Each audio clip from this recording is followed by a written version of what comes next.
Om Swastiastu, selamat pagi. How are you today? And ya kita akan discuss tentang kondisi politik dari ASEAN.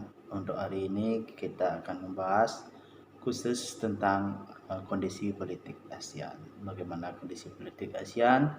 Siapa kepala negaranya? Apa bentuk kepala negaranya? Apa bahasanya? Itu kita akan mendiskusikan hari ini di pembelajaran tema jam pertama kali ini. Oke, siap-siap untuk belajar. Ingat, tetap semangat.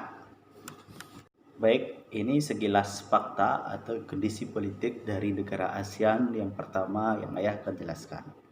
Oke, kita akan mulai dari Brunei Darussalam. Mungkin Ayah akan menjelaskan dua negara saja biar tidak terlalu lama videonya. Ayah akan jelaskan dari Brunei Darussalam pertama. Oke, kita lihat Brunei Darussalam. Nah, itulah yang pertama itu kalian melihat benderanya. Nah, bendera. Nah, kalian sudah melihat benderanya. Nah, yang kedua kita lihat kepala negaranya itu siapa? Mungkin ini Sultan Haji Hassanal Bolkiah. Wih, panjang sekali namanya. Nah, ibu kotanya itu untuk kepala negara itu kalian nggak usah menghafalnya dulu karena itu akan bisa berubah saja karena sesuai dengan tatanan kenegaraannya di negara-negara masing. Nah, oke, kita mulai dari ibu kota. Ibu kota dari Brunei Darussalam itu adalah Bandar Sri Begawan. Bahasanya itu adalah Melayu atau Inggris. Mata uangnya itu adalah Brunei dolar. Nah, sama dolar. Luas wilayah 5.765 km persegi. Nah, jumlah penduduk kurang lebih ini estimasi di bulan Juli 2014 itu adalah 422.675 jiwa. Nah, hari kemerdekaannya ini sangat penting dihafal, itu hari kemerdekaan 1 Januari 1984 dari Inggris. Nah, lagu nasional itu adalah Allah Peliharakan Sultan. Nah, sekarang kita akan membahas sedikit tentang Brunei, yaitu Brunei adalah negara kecil yang terletak di bagian utara Pulau Kalimantan. Nah, Pulau Kalimantan itu merupakan pulau dari salah satu Indonesia. Nah, Brunei berhasil memperoleh kemerdekaannya pada tahun 1984, berarti duluan Indonesia yang merdeka ketimbang Brunei Darussalam.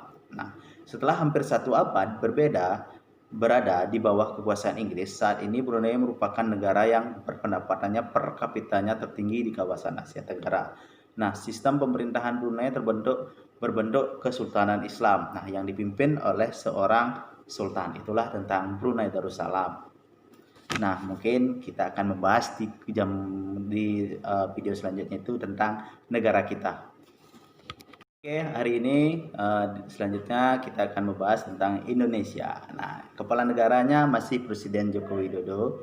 Untuk ibu kota dari negara kita itu Indonesia itu adalah Jakarta. Nah, bahasanya adalah bahasa nasional itu adalah bahasa Indonesia. Nah, kalian kan tahu Indonesia itu terdiri dari berbagai macam suku dan banyak mempunyai bahasa daerah. Nah, kita termasuk di Bali juga mempunyai bahasa daerah sendiri. Nah, tapi bahasa nasional itu bahasa yang mempersatukan daerah-daerah yang tersebar luas di pulau ini adalah bahasa Indonesia. Nah, itulah fungsi dari bahasa nasional Indonesia. Nah, selanjutnya kita beralih ke mata uang. Mata uang dari negara kita itu adalah negara Indonesia adalah rupiah. Nah, luas wilayah itu ini 1.904.569 km persegi. Nah, jumlah penduduk itu ada 253.609.643 jiwa, estimasi sama di bulan Juli 2014, sudah lama.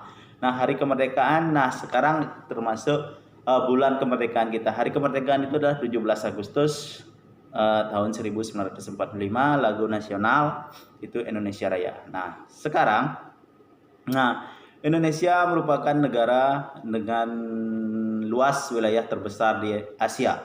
Nah, negara kepulauan ini memiliki kurang lebih 17.000 pulau. Fakta geografis ini membuat warga Indonesia terdiri atas berbagai suku, agama dan budaya, dan ada ratusan suku serta ratusan dialek di seluruh wilayah Indonesia. Bahkan kita ulang, negara kepulauan ini kita di Indonesia memiliki 17.000 pulau. Banyak sekali, bayangkan kita hanya memiliki 17.000 pulau. Nah, Pancasila merupakan dasar negara yang ditetapkan oleh para pendiri bangsa Indonesia.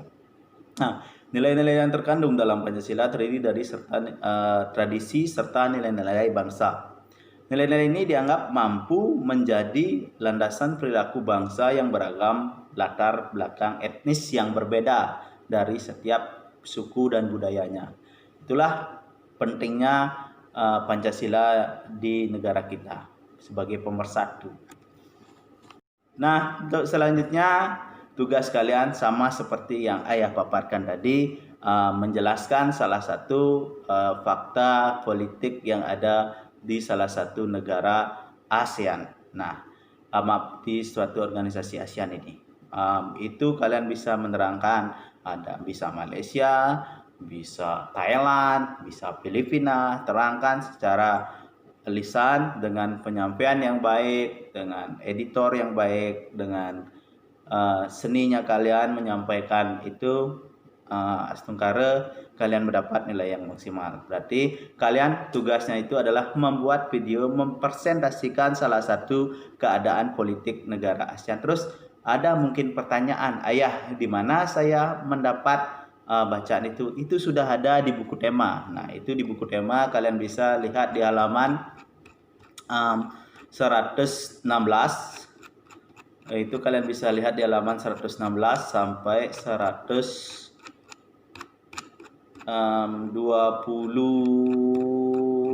Itu kalian bisa lihat di halaman 112 sampai 125. Itu kalian baca dulu, terus kalian pilih salah satu negara dari ASEAN itu, terus itu menjelaskan tentang kondisi politik atau kondisi fakta politik dari negara ASEAN itu. Jelaskan menggunakan video. Berarti kalian membuat atau mempresentasikan salah satu keadaan politik dari negara ASEAN. Itu tugasnya kalian hari ini. Kumpul ke WA-nya ayah. Oke, sekian dari ayah. Ayah tutup dan semangat belajar. Kalian kelas 6. Ingat, kalian mau melangkah ke SMP. Semangat belajar. Ayah tutup dengan Paramo Santi. Selamat belajar. Om Santi, Santi, Santi Om.